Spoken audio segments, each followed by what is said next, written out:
Good evening. It's a wonderful, terrific, I should say, Tuesday, just for something a little bit different. Welcome to Rask Toronto Center. We are, in fact, on a Tuesday night tonight. Many of us looking at that lunar eclipse that happened this morning, and we are online back after a few technical difficulties. I am Dr. Elena Hyde, the second vice president of Rask Toronto Center, and this is our rescheduled October 2022 Speakers Night presentation. This presentation is one of two types of gatherings that we have online these days, not at the Ontario Science Centre due to the pandemic. Our President Tom Luton will be talking about our various programs later on this evening, but first, we have a very special event to redo actually.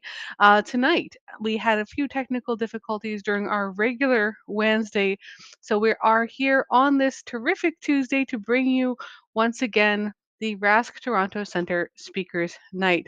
So, to get us started, I'd like to acknowledge that the Royal Astronomical Society of Canada Toronto Centre meets on the traditional territories of many Indigenous nations, including the Haudenosaunee Confederacy, the Huron-Wendat, and the Mississaugas of the Credit First Nation, and other Anishinaabe peoples.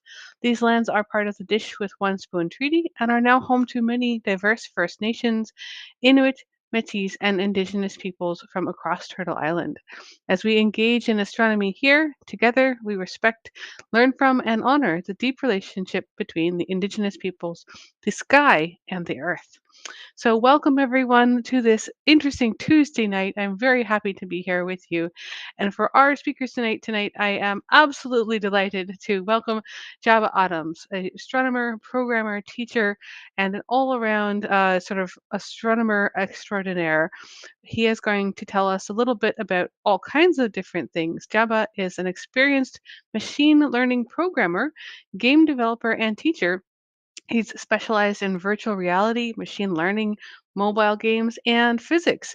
He has also been a intermittent lifelong amateur astronomer, which is actually where we are going to overlap substantially. There are a lot of amateur astronomers in our audience, I believe. So feel free to ask him some of your questions. Most recently, he's gone back to school part time for an undergrad BS or Bachelor's of Science in biophysics, which is actually physics plus biology at York University. He previously considered studied computer engineering at the University of Toronto and has been interested in astronomy, I believe, even before starting computing. But I'll let him tell you all about that in this talk tonight. He has had interest in computing and programming and astronomy. And as you know, as amateur astronomers, we have found ourselves looking at some of those overlaps recently with the wealth of information, tools, and devices that are out there. Some of which, might have been just pipe dreams when we were younger. Some in particular that we might hear about tonight, I've been told, are Raspberry Pis, Arduinos, 3D printing, and of course that aforementioned machine learning. So I'm really looking forward to exploring some of these with our speaker and following this journey about amateur astronomy to computing and back again. So our speaker has a wonderful show lined up, and without any further preamble, let's go ahead and get started. Jabba, please take it and us up, up, and away. Well, thank you, Elena, for the great introduction. I'm just thrilled to be here. So yeah, let's dive right in. Um, okay, there we go. So this was a little while ago. That's me. Um, I've changed a little bit, but this is when I got my first telescope, and in fact, my only telescope. I'm still using this scope. Now, you can see at the top, this was, I've just zoomed in on my wish list. This is my letter to Santa. I saw this scope in a Black's photography at I guess the mall nearby.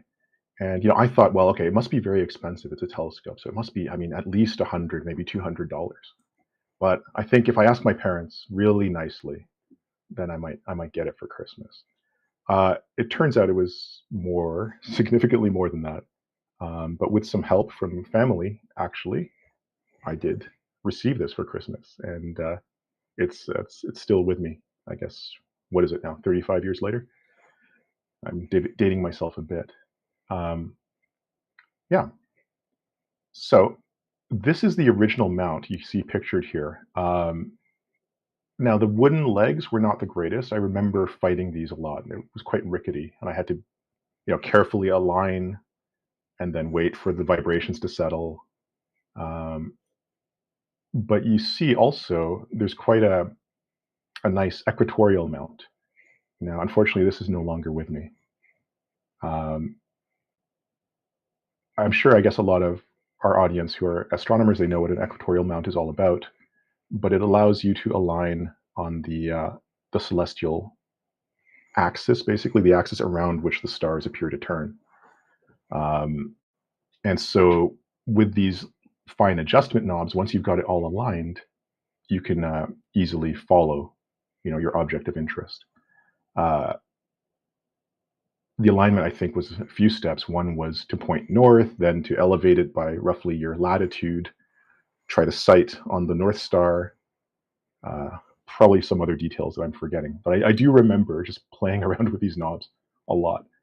This is a stock image because I don't have an image of the original mount anymore.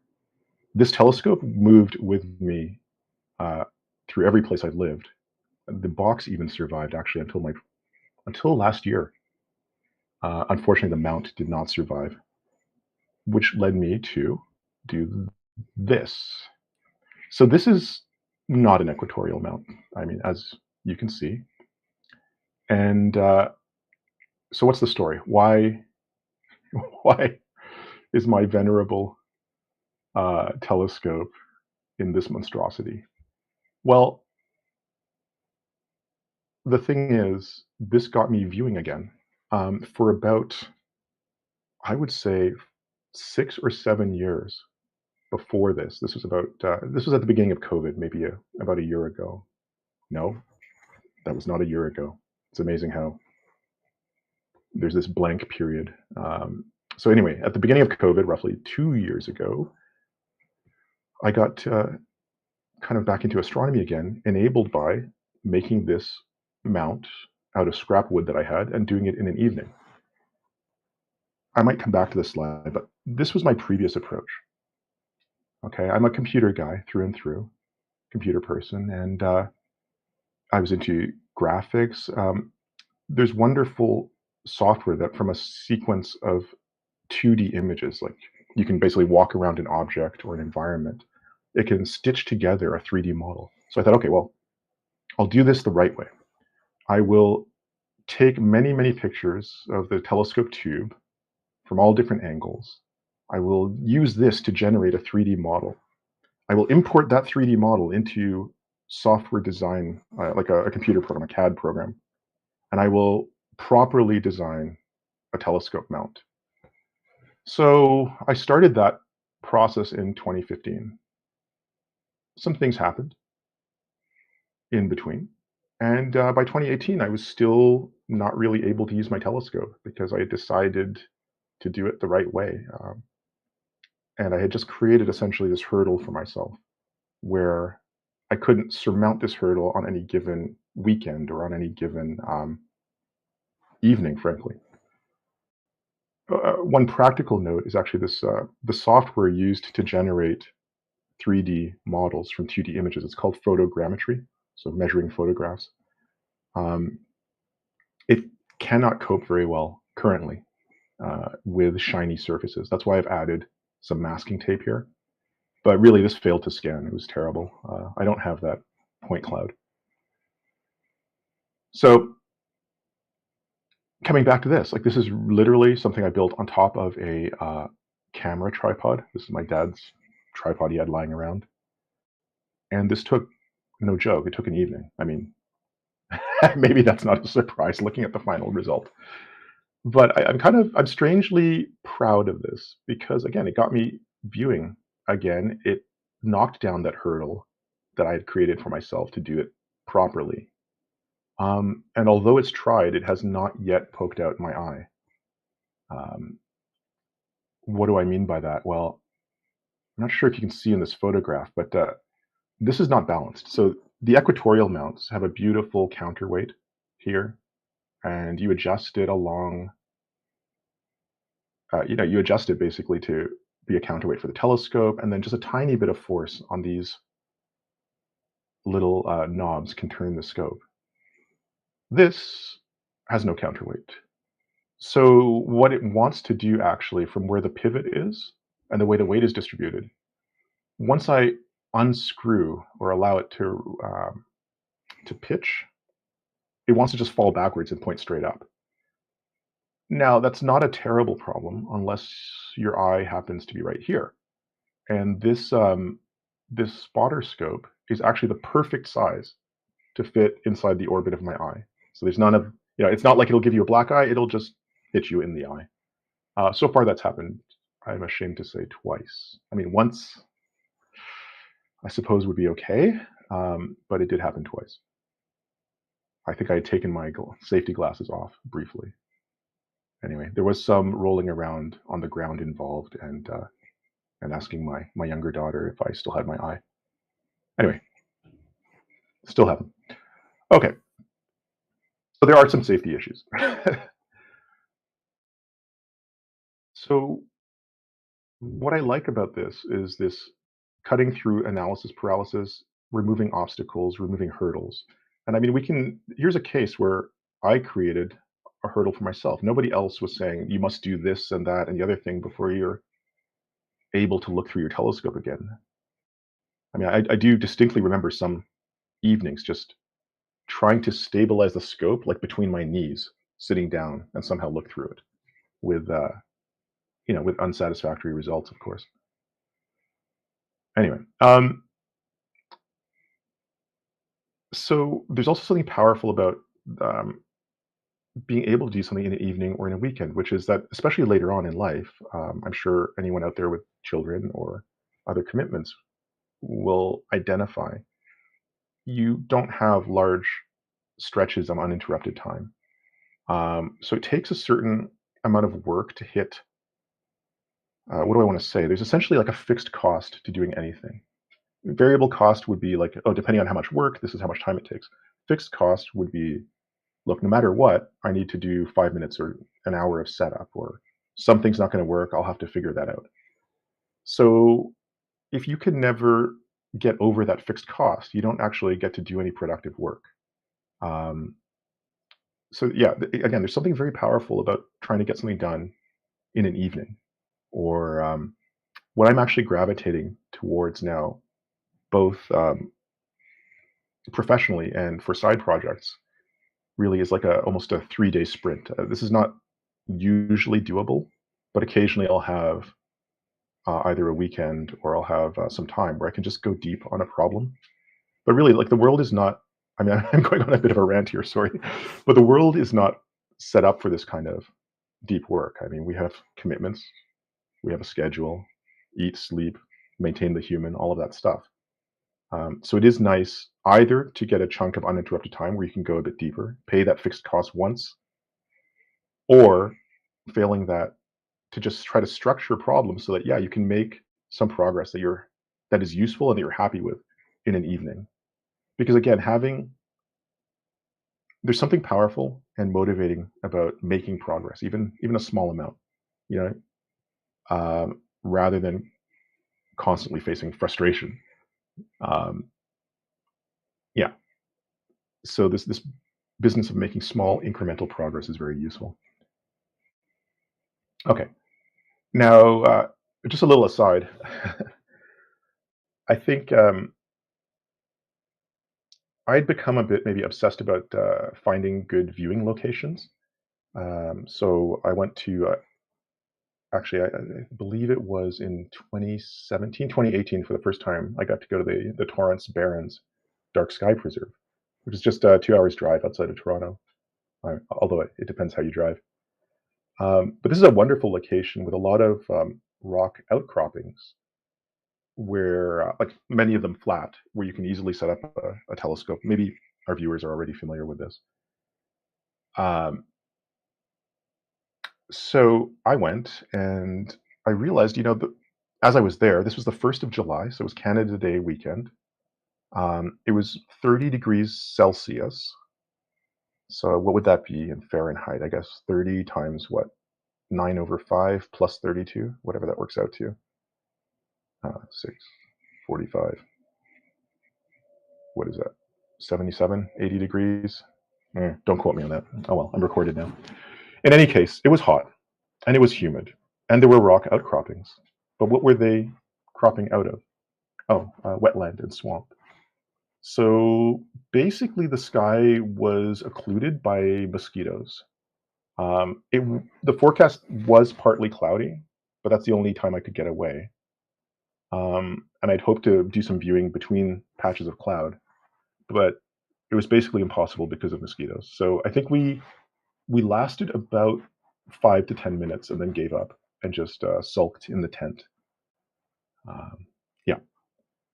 So on the other hand, I've done a lot of just nice viewing in winter.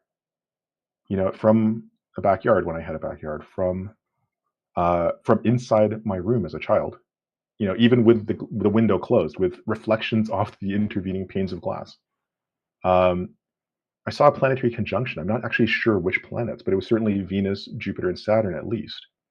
From downtown Toronto, like south of Bloor Street, just off campus from the University of Toronto when I was down there. But it was a. I wish I had a picture of this. The planets were just like an arc across the city sky. Um, so anyway, long story short, we don't need the perfect equipment. We don't even need the perfect viewing location for everything. Get out there, see what you can do in an evening. See what you can do by just hauling the telescope outside for 10 minutes. Um, if you have a niece, nephew, a young person around, uh, that can light a fire in them. Just going out for 10, 15 minutes and seeing something neat in the sky that they had never seen personally. Okay. Hmm. So I did mention that I'm really into computers. I'm coming back to astronomy. So in some sense, I feel like maybe I'm less of an astronomy expert than perhaps some of the listeners. But in any case, I can actually talk about the intersection of the two. Uh, so I do a lot of programming, and I suppose a good or bad habit, depending, is I tend to try to frame everything in terms of a programming challenge or problem. Um, but if you're starting out, like, what should you learn? That's a common question. I would say, look, don't get hung up on language wars. These are a source of much argument, and people have very strong opinions about them. Use what works for you. If you don't know what's going to work for you, try Python, because you can get started simply. You don't have to do super advanced things, but it can also carry you through to research, to university. I started, I guess, earlier in the history of computing, so I started with C, and then worked up to C++. Now, I would say the main difference between C and C++ versus uh, many of these other choices is that they require you to do a bit more work, and it's easier to shoot yourself in the foot in terms of unintended mistakes. The main thing being that they require you to manage the computer's memory. So you might have to allocate memory to store something, and then you will have to later on free it. And accessing memory that has been freed is a serious error that may not actually even you may not perceive it at first. It can have very serious consequences, but it may just work the one or two times you test it. So it's this kind of landmine, and there have been many security actually incidents and hacking incidents where attackers can cause a program to crash due to some bad memory access and then gain control of the system. So this is like kind of a known flaw. So newer languages tend to abstract that away. They say, no, no, you don't manually manage memory. We'll do that for you. So Python would be an example. C# can do both. Um, Now, in our first take, we had a good question from the audience. Like, what about Scratch? This is I have not used it extensively. I looked at it kind of for my own kids, and it seems, I mean, it seems fun actually. It's a bit of a different model. It's based on a family of languages called Lisp, which are a bit different from the C languages. But it seems very capable. So my recommendation would be Python, but don't get too hung up on it. If you're already using something else, don't switch to Python. If and there's no point arguing really with anyone about it. The main thing is to learn by doing. Start with little fun projects, maybe 2 lines of code. Print "Hello World." Print your name, uh, or other things that I can think. Maybe the first thing I ever told a computer program to print, I probably should not repeat here. 10, print something, bleep. 20, go to 10. That was a language called BASIC. Okay, so I'm told actually that we will take questions at the end. Um, Normally, this is where I'd say, "Hey, by the way, just ask me." Okay, I need to close the chat window. There we go. So now, an alternative to programming actually is to just do post-processing on your images if you've got digital images. This is the new image manipulation program. It's free and open source software. It's scriptable. I have not used it for astronomy. I think Elena actually could say more about this, but I have used it for a lot of other things. So I've used it for in games, I've used it for website logos, all of these things. It's basically a free version of Photoshop. Um, Photoshop is scriptable, so you can use a bit of JavaScript in there. GIMP as well. So why might you want to do that? Well, you might want to do mass conversions of images. Maybe convert all of the images in this folder from, say, JPEG to PNG, or from PNG to JPEG. There are other more interesting things you can do, like enhancing contrast, brightness. Um, I have a note here to myself on image stacking. I'm not sure. I wish I could actually see you face to face and ask, has anyone done this? So I'm almost certain that there are more sophisticated tools for this. But the idea here is that if you have some noise in an image, I mean, think to those who remember, I guess, TV sets with the white and black kind of static on them. If that is randomly distributed, I mean, sometimes it could be brighter, sometimes it could be less bright. Then if you add 2 images together, and essentially divide by 2, some of that noise should cancel. If it was a bit less than it should have been, it'll cancel with something that's a bit more. So if you imagine images as sheets, and you imagine stacking one image on top of the other, transparencies, and looking through the stack, you could have, for instance, 10 images, divide each one by 10 so that when you add them up, their total intensity is the same. But the stuff that is the same in each image, for instance, the body or object that you are trying to view, should add. And the stuff that is distributed, sometimes more positive, sometimes more negative, the noise, the sizzle, should actually cancel itself out depending on how it's distributed. So this is a way of getting kind of clearer pictures. I remember being very taken by there's someone who, I think this is now 10, 15 years ago, but was able to take live images of the ISS, during daylight, by using such an approach, and just very good tracking. I mean, the one thing you need here is you need the images. If the object you're looking at is in a different place on different images, okay, you'll get ghostly objects or blur. You do need tracking such that as the sky moves, or as the object moves, it's always in the same place on the image. But at this point, actually, computers have gotten so fast, we could probably register them. That means lining them up in software. I haven't done it. It's on my to-do list.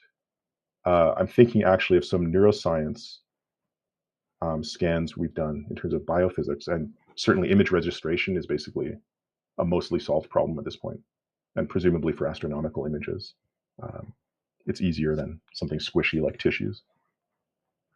Okay, back to programming. So, of course, what language you program in is a source of much, well, let's just be charitable and say debate. And then there's, well, how do you actually write this stuff? Can you just open up Word and write a computer program? Um, Typically, you want a text editor, and what that means is it doesn't. Well, in the past, I would have explained this by saying it doesn't add any formatting, but here you can see all these fancy colors. The point is, it doesn't store any formatting in the file. The file is just a sequence of text digits, and that's what is needed as input to the various programming tools. Uh, the fact that we now have fancy editors, or have had actually for a long time, which do highlighting, well, this coloration to kind of help make it easier to read, make things stand out. This is done in the program that's opening this file, but it's not stored in the file as, for instance, the formatting would be stored in a Word document. So if you don't have a favorite editor already, for now, just use Visual Studio Code. Uh, you can't really go wrong. I mean, you might use it and think, okay, well, something I need is not available, or I don't like it. That's fine. But just if you don't have anything else you're working with, just try that. It's good enough. No point getting into arguments, discussions, and waiting. No point waiting, right? Do something tomorrow night. Do something over the weekend. When this talk is over, go and do something. Okay. Don't get hung up on having exactly the right tooling. Don't get hung up on having exactly the right equipment. Right. You take photographs with the camera you've got on you. The more photographs you take, the greater the chance, unless you're doing something systemically wrong, I guess, of getting good photos. Right. The same, I suppose, with observing. The same, actually, with many things I've found in life. Okay. You use the tools that you've got, not the tools you wish you had, which is the way it is. So these, I should say Visual Studio Code. That's PC, Mac, or Linux. It doesn't matter. Spider is a more Python-based or focused editor. Uh, it's I haven't used it as much, but it's quite good as well. And the Emacs, Vim, Nano, these are all some of the older ones. Nano is just a very lightweight thing that you can find actually on Raspberry Pis and other Linux machines. Okay. Those are standalone editors. They run on the computer that you're using typically. Um, these run in the browser. So Jupyter is often used in data science and machine learning. And you can also use this Google Collaboratory. It can load notebooks that you've created in Jupyter. So typically this would be Python, interactive Python notebooks. But you can see, well, maybe you can't see, but I have a mix here of code and text. So you can have much more explanatory code, or rather comments, in between snippets of code, and you can have diagrams and plots. So it's kind of this is used a lot more in terms of in research. Um, Collaboratory is neat because you can actually use Google's hardware in the cloud. So you might think, well, I want to do some machine learning. I need to get a powerful graphics card. Uh, do you have to hold out? Do you have to wait? Uh, Perhaps you're detecting a theme, but no, you don't. You can go to Google Colab and you can basically run machine learning code stuff. You might have heard of TensorFlow or PyTorch, and you can run it on their TPUs, tensor processing units. So this is in the cloud. This is in some data center somewhere, big beefy machines with hardware that's very good at doing a lot of multiplications very quickly. So scientific computing, and you don't have to buy that. I am fighting the urge to put together a powerful, read expensive machine learning machine locally. And what I keep coming back to is, look, I am not fully utilizing my existing computers. Off screen over there, I've got an older, quite an old gaming rig at this point. But until it's running 24/7 and I'm having trouble cooling it and the fan is annoying me, I shouldn't really justify going out and getting a GPU. So again, don't feel that you need all the right hardware. Look, you can log into Google Colab. The nice thing here is that a lot of the research um, in machine learning, a lot of the how-tos, uh, for instance, like all of the code for this book in the top right, Hands-on Machine Learning, that's all available for free on GitHub in the form of notebooks that you can just download and start playing with. Right. This is an evolution of how I learned how to program back in the day, which is that you start by copying. There's no shame in that. At my time, it was literally going to the library, getting a tab book, and copying the printed book. I remember hours of typing and then thinking, okay, hopefully I've got it right, and I won't have to debug a bunch of errors. Okay, so Visual Studio Code, it's free. It's not open source. Some of these others are open source, if that's an issue for you. But there's really no obstacle to just getting started with this. And Jupyter notebooks are great. And finally, you can get access to some pretty beefy hardware if you try to do or eventually want to do image processing or machine learning without having to buy it yourself. My recommendation is look, max out on what you can use for free before you buy that beast machine. Although you might have one for gaming, I suppose. The same hardware typically that is good for gaming, the GPUs, NVIDIA, AMD, well, mostly NVIDIA, will be good for machine learning. Okay, how are we doing for time? Let's see, maybe. So it can be a bit daunting at first, I guess, programming. I started with one language. I started with BASIC. My friend, I remember I was 7, and my best friend was 1 year younger, and his dad taught him how to program. I thought, my goodness, like that was my thing, or not my thing, but that was my dad's thing. He's the programmer. How come he didn't teach me first? It was almost envy in some sense that motivated me to learn programming. I'm like, Jacob Glick knows how to move a few characters that look like a car across the screen. Dad, you got to teach me. So anyway, he got me started on BASIC. Um, so now, if you're starting with Python, if you're starting with JavaScript, PHP, whatever, there's this level at which you're just trying to figure out, goodness, like what do I type? What do I even type in? How do I make it do things? But as you go on, you'll find, if you go on, certainly as a career in programming, you'll learn many languages. It's absolutely normal for programmers, professional programmers, to know, um, 5 to 10 languages, or at least that they can sort of understand. They might not be fluent in all of them. Um, but there's also a craft to it.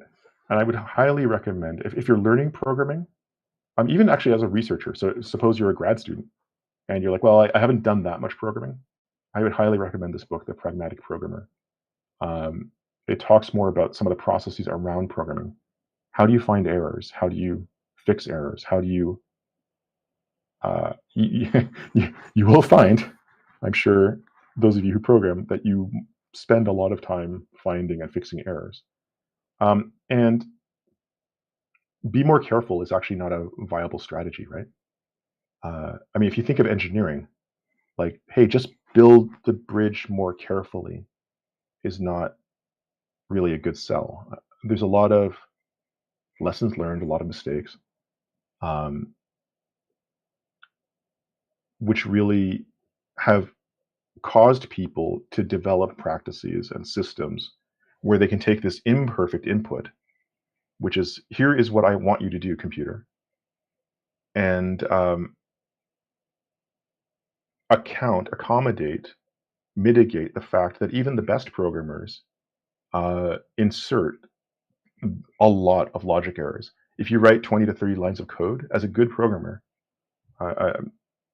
you've almost certainly put in some logic error, something that you assume to be true, which is not actually true, right? Which leads to the idea of like, hey, computer, why did you do what I told you to do? Why didn't you do what I wanted you to do?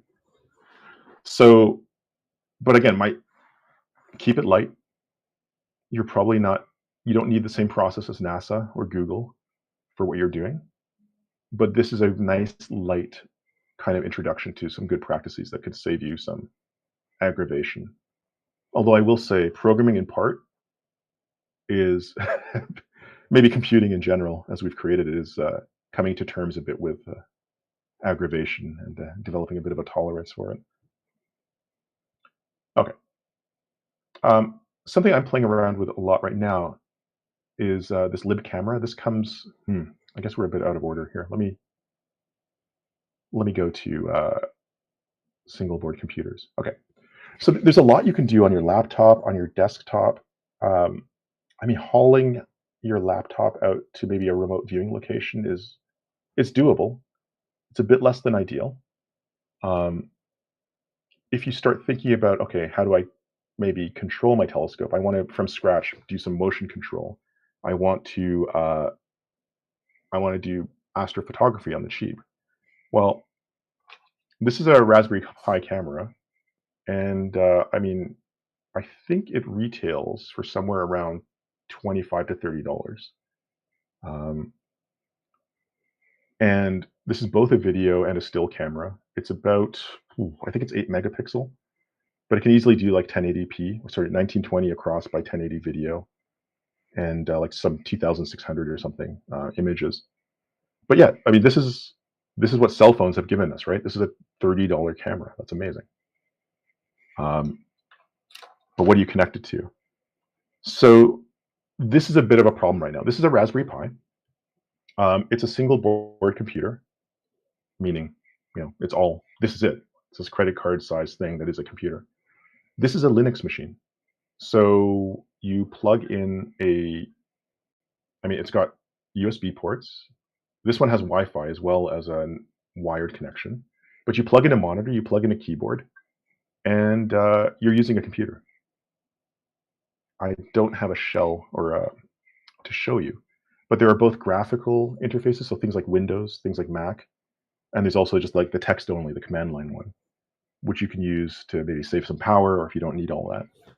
So you can program directly on here, or you could program and copy stuff over. Uh, the issue with these right now, unfortunately, is that there's a worldwide electronic shortage, and these definitely are affected. They are it's almost a victim of its own success. Um, the UK company created the Raspberry Pi basically because they were getting incoming computer science students at Cambridge who had never really had their own computer. Sure, they'd have phones or devices, but they hadn't really done programming from scratch. And the idea was, look, here's a little computer. It'll be economical, powerful, and if you lose it, it's not a huge investment. I mean, granted, for most families, or for many families, I guess, depending on how privileged you are. But point is, you're not going to be crying if you spill uh, your coffee or Mountain Dew on here. Although, I guess that was a few years ago. Now you will be crying because these are almost impossible to get, unfortunately. Um, Here's one I just picked up on eBay. This is the Raspberry Pi 3. So they're up to Model 4. Um, yeah, so it's about 68 dollars Canadian, but then there's the shipping charges. So it depends where you get it from. One thing I'm playing around with, an alternative, are these. So these Picos, oh, I should say, actually, for the Raspberry Pi, you can program in Python here. You can program in C, C++. I mean, it literally is a computer. Uh, I think the Raspberry Pi 3 is not quite beefy enough to be a desktop replacement. I was experimenting with this for a little while. At first, I gave one uh, to my kid when she was doing asynchronous learning during COVID, when she was online. But we found so this would actually run a video conference briefly, and then it would stall out. The Raspberry Pi 4 is much more capable, and that was able to do like a video conference, essentially Zoom or whatever Google's equivalent is, I guess Meet. Um, so that's a lot of computing power packed into a pretty small package. Recently, I've become interested in these because you can actually get them. uh, which is important. Now, these are not as general. You basically connect them by USB to another machine, and then you're going to program them. There's something called MicroPython, which is a subset of Python, and there's also, I mean, you can do C. So I haven't used Arduinos as much. Let me see. I'm seeing a chat message in my chat window. Hmm. Oh, okay, cool. Yeah, I love them too. uh, but again, if you can get them, the lead times are crazy. So sometimes you can get one new, uh, but are often limited to like one order at a time. The Pico, I'm interested in these for more like motor control. So I'm, as well as astronomy, I'm interested in, in drones, automating all the things. So this is my next kind of thing I want to look at. Okay, try to advance through my slides. So just finishing off on single board computers. There's been an explosion of these because really of the rise of machine learning, self-driving as well. So NVIDIA has become a bit of a leader in these. I have a Jetson Nano. This was about $250 when I got it. Again, now they're hard to get. But this can actually run like neural networks on here. So you could make something in principle with TensorFlow, which is an often used tool for doing machine learning and training neural networks. You could train it and then deploy it on say a Jetson Nano. Arduino, I've been following on and off for decades. Honestly, I've never actually personally used one. I've witnessed people use them and make all kinds of cool things.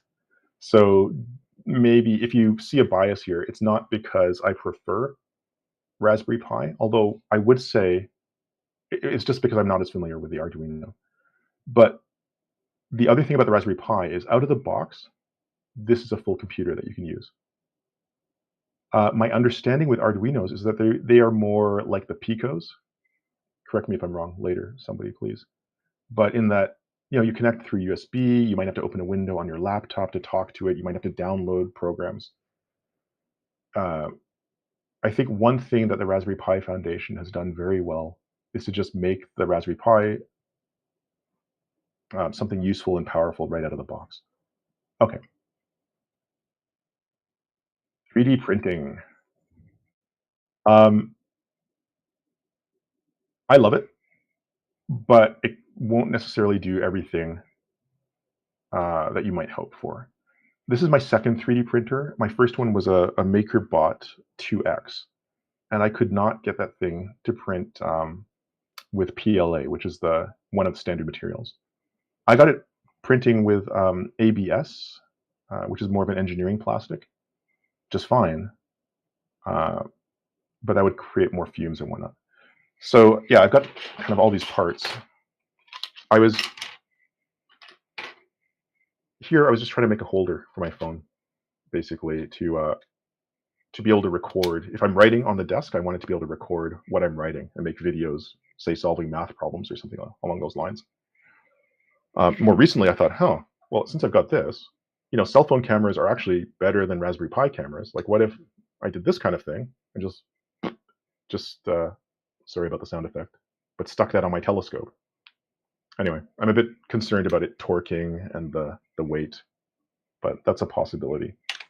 So this is a Prusa, Prusa Mini. I've been extremely happy with it. Uh, I would say I almost always get good prints, which was a real joy coming from the MakerBot. So typically, what happens is you design these parts digitally, but then you have to go print it, and it's actually melting plastic and laying it down layer by layer. So that first layer is critical because essentially, uh, if something goes wrong and maybe it gets dragged, what should remain still gets dragged, it won't be under the spot where it should be when the nozzle comes back around. So it'll be printing into the air. So getting an adhesion of that first layer onto the printing bed and getting a good thickness on it is key. Often you'll see people just, the print starts and they're just carefully watching that first layer. And then maybe once they've got two layers down, they can walk away and leave it. but I've had generally good results here. I will say though, if you move it, if you like follow the instructions for whatever calibration from whatever manufacturer you're using, for, because it's well worth it. Follow their calibration instructions. Don't get ahead of yourself and get that first layer laying down properly. It'll just um, remove a lot of headaches. Okay. I use Autodesk Fusion a bit to design parts. I think SolidWorks is extremely expensive, but you can get educational discounts. So you might be able to get this free through your school or university if you're affiliated with it. Blender is free and open source. It is more geared actually um, to making, I would say, more organic models or things for entertainment, like games, movies. But you can certainly use it. I've used this to make some more freeform curved parts. My current favorite is Onshape. This is purely online. With the free account, your documents are public. That's a bit of annoying. Um, but this will run in the browser, and it also runs on mobile. So yeah, I've just found this really good. But I know other people swear by Fusion 360. Again, it doesn't matter. Don't get hung up. Just get going. Okay, so what can you do? Well, I should say, on the far right here, on the right, you see a lot of iterations essentially of this camera holder. Now, why would I have to make so many iterations? Like, why wouldn't I just measure it? Well, I did, but there's some imprecision in 3D printed parts you have to get used to. So often they'll quote the interlayer spacing. Uh, but what doesn't get quoted sometimes is that there might be, say, 0.2 millimeters of uncertainty here, let's say in a hole. So the radius or the diameter could vary, typically actually by a bit more than that. So I would recommend iteration, test printing. And I mean, that's what I was doing here, only printing part of it just to get the sizing right. So I'll typically make some sizers to get the fit right, print those, and then go on there to the whole print. So what is this? Okay, 820. Here, I've been thinking, man, how do I mount one of these Raspberry Pi cameras to the telescope and also retain the ability to change lenses and focus? And I thought, well, maybe I'll make a lens changer. If any of you are familiar with CNC machines, yeah, there are these things called tool changers, which are almost like a little rotary thing. So I thought, well, maybe I'll have multiple lenses in this rotary thing, and it'll put the right one in. And I thought, like, you're being crazy. Stop it. You have a telescope with a mount that was made in one night that tries to poke you in the eye and that shakes so bad that when I aim it by hand, anyway, I could go on. So I decided, well, let me make a cup and put it over the eyepiece. I mean, why not? Keep it simple. On the inside of this, there's a lip, which kind of fits more snugly on the lens itself. But the outside is meant to go around the outside of the tube. And you know what? It works. It's not great. I had an evening. I had part of an evening. I had a few minutes. And I thought, look, I'm not going to have time to design and print the rest of that thing that I wanted. So masking tape is arguably an engineering material. It wasn't centered. Doesn't matter. I mean, it does. It absolutely does matter. It caused vignetting. So I think perhaps some of you in the audience will be cringing, but after 35 years of owning a telescope, this is actually my first astrophotograph. That isn't just me like trying to hold the phone up to the objective. This is Jupiter. I think this was October 24th. With the naked eye, I could see the Galilean moons and some bands. Here, not so much. I used a command line program. So with the Raspberry Pi, it comes pre-installed with some programs to manipulate the camera. You can type Raspi Cam, or sorry, Still, or Raspi Vid. That was the older interface. The newer one is called libcamera. So I just basically typed this in, captured it, all default parameters. So I didn't set the exposure. I didn't set, yeah, I mean, typically, I think you would want a longer exposure, but I was thinking, well, this mount is so rickety and I have no tracking. If I set a long exposure, I'm just going to get a smear. But yeah, this is my anti-perfect first picture after 35 years of doing astronomy, and I was thrilled. I posted it to Twitter. I'm sure, I'm sure it's not much to look at to many of you, but again, it's iteration, optimized for that quick iteration that keeps motivation up, right? We are not doing presumably safety critical software or hardware, so you are free to just go fast and break things. Okay, where do I want to go? Well, I want to improve the mount. I'm starting to 3D print some rings, sizing rings, and I want to get into motion control. Now, these are servos. These were kind of good for robotics. They have all kinds of features you might like. They don't just move, they have feedback in terms of the position. You can chain a whole bunch together. So these are probably underpowered for the telescope. Instead, I think I'll end up using some servos that are more similar to the ones in the 3D printer. I believe, I'm not sure what the price on these would be. But this is kind of where I'm at now. Um, yeah, let me see. Okay, maybe a final word. This is something that is very interesting to me that, I mean, perhaps I should not have put it here. I don't know anything about it. Maybe some of the members will know more. But this is wild to me.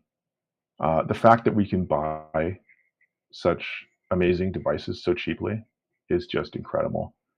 Um, so yeah, you can monitor the radio spectrum with one of these, and with a suitable antenna, and maybe a lot of advice from some of these groups that are out there, you could actually do amateur radio astronomy, which just blows my mind. Okay, I think that's all I'm going to say for now. But I would like to maybe take questions instead. So yeah, please ask away, and thank you. Thank you very much, Jabba. That is absolutely wonderful. I definitely had a great time following along with your story and the astronomy, very much just do it astronomy style. And I can say that I do in fact absolutely recommend the GIMP software for basic image applications, and I will just back you up with the Arduino being very useful. We have a lot of them at the observatory, but they are more difficult to program than Raspberry Pi. Absolutely no question. So Raspberry Pis have, especially being very easy access points, are wonderful. So thank you for sharing your story and astronomy.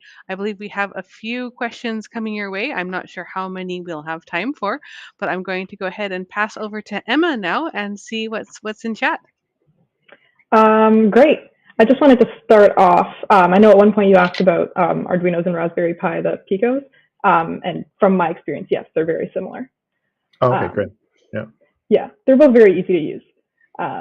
Good for starting out. You got a few comments so far. The first one is just Raspberry Pi with a heart because, of course, they're great. You also got one that says Centurion 18 is quite a telescope from Eric Briggs. Hmm. And also from Eric Briggs, his YouTube channel has several very long live streams of the moon and planets with two different Pi cameras. Oh, nice. Okay, yeah, I'll definitely check that out. I mean, one thing is I'm coming back to astronomy, so I'm not yet really familiar with where the state of the art is here. I mean, I know that there are some fancy like motion control solutions and spotter scopes, but I'm still kind of in this do it myself mentality because I'm using Raspberry Pis for some other robotics stuff. Um, it could well be that it might, I don't know, more cost effective, but you can certainly get better results, maybe with initially with some purpose built solution or something you could buy. So yeah, I mean, I'm just cobbling this together because I like cobbling things together, and it overlaps with some other things I'm doing. Perhaps not because it's the straightest path from point A to nice to nice astrophotos. Cool. Yeah, no, it's a very cool project. And I think I'm going to pass it back to Elena. I think she has a question about 3D printing. Mhm. Oh yeah, that's true. Oh, sorry, she just sent it to me in the chat. Are there any fast getting started 3D design tutorials or materials you would recommend? I know they're out there. Um, actually, I found it. I mean, not just to plug my own the brand of printer that I'm using, but on this Prusa website, Prusa, they have a very good list of all of their materials and just in general the material properties. So whether it's PLA is the typical one. Um, I think it's cellulose based. This is the usual one that people start with. There are things like ABS. There's what do I want to say? I'm drawing a blank. It's up there. PETG is an engineering material. Um, there are some. I think there are some with like carbon fiber impregnated or even metal. Yeah, I guess one thing I should say is I'm talking about this kind of fiber deposition printing where it melts a fiber and builds something up. There's also resin printing, and I was very surprised within the last year to find out this is not prohibitively expensive. So this is if you wanted to say print a miniature, like I don't know if people, like toy soldiers or what have you, fantasy characters for Dungeons and Dragons. Um, this kind of fiber or this deposition printing typically is not quite high enough resolution. You'll end up with a lot of layer lines. It's a bit disappointing, honestly. But resin printing is unbelievable. I have a friend who he made a custom version of like Howl's Moving Castle from the anime, and it is bonkers. But he did it on a 3D printer that was like a sub $500 resin printer. So they've come down tremendously. Um, in terms of starting tutorials, well, there's good stuff on YouTube. I should have maybe made note of some channels. I just kind of look things up as I have questions, and I like to kind of figure things out on my own. So sorry, I can't give specific citations there. Very cool. I just have a quick question then. When you resin print something, is the item hollow or filled? It can still be hollow. So I believe what's happening is, I mean, there's a pool of resin, and then it's using a laser to cure the resin. So uh, yeah, I mean, the object ends up submerged in the resin, but it's you can certainly have a shell of an object. There's no requirement for it to be solid. Very cool. Thank you so much. You've got a couple of comments saying that you did a great job. But other than Oh, that, that's it from questions and comments. okay, thanks, folks. Feel free to hit me up. Well, here's my LinkedIn information. But if you have other questions or I could help or recommendations, actually, if I could learn something from you folks, that would be great. Well, thank you once again, Jaba. I think we could probably stay here for a while talking about code and telescopes and more. And in particular, I love the overlap with code and gaming that you did early on. So I'll just go ahead and say that I have had some people have quite a lot of fun with the Code Combat game, which is a free online game that you can play to learn Python, for example. And it's there are some really, really fun crossovers on that. It's just a wonderful topic, and getting out there and exploring is so much fun. So I think I'll just have to say, thank you very, very much once again for coming back to give us your talk in full. It has been a wonderful night. And with all of that, I'm going to go ahead and wrap up for this evening and hand over to the president of the Rask Toronto Centre, Tom Luton, to finish off the evening.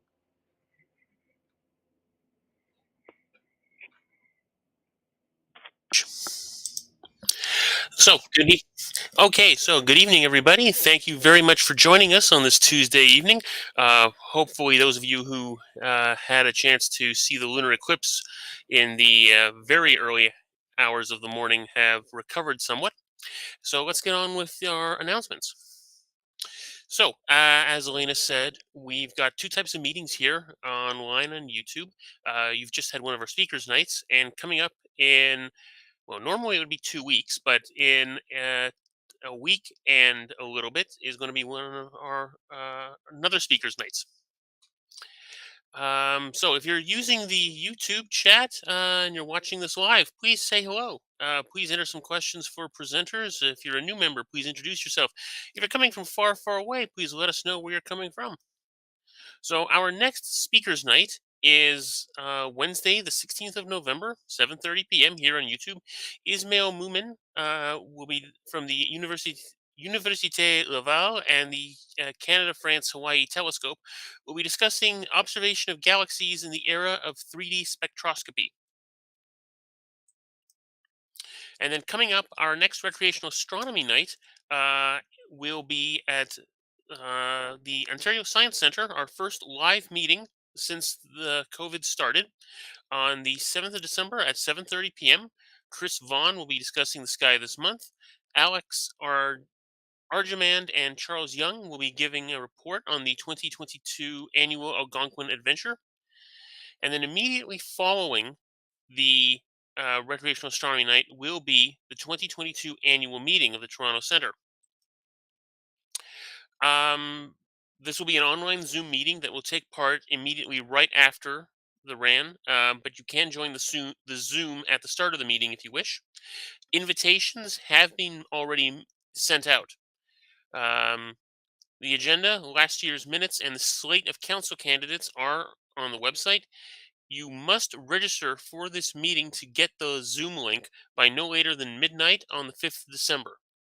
So now, if you did not receive an invitation and are a member of good standing, please contact the national office to confirm your renewal status, as well as myself at president@raskto.ca, and we'll get everything straightened out.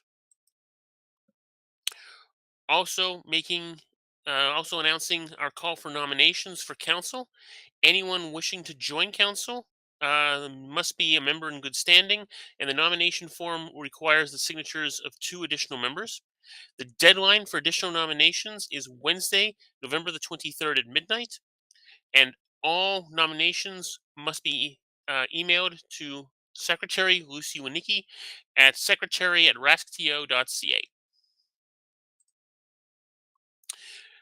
Coming up, relating to our first live meeting and going forward into 2023, RAN meetings are planned to be on the first Wednesday of each month at the Ontario Science Centre in the Gemini East Room. This may change depending on circumstances. We will still have an online component allowing hosts, presenters, and audience members to join remotely. This also means, though, that bad weather will switch to an online only, and there'll be no more cancellations of meetings due to blizzards. We are recommending that you wear a mask to attend in person, but this will not be enforced. Speaker nights will remain completely online for the time being, unless the membership demands in-person meetings. Coming up, the DDO in the next little while on Saturday, November the 12th, 6:30 p.m. to 8 p.m.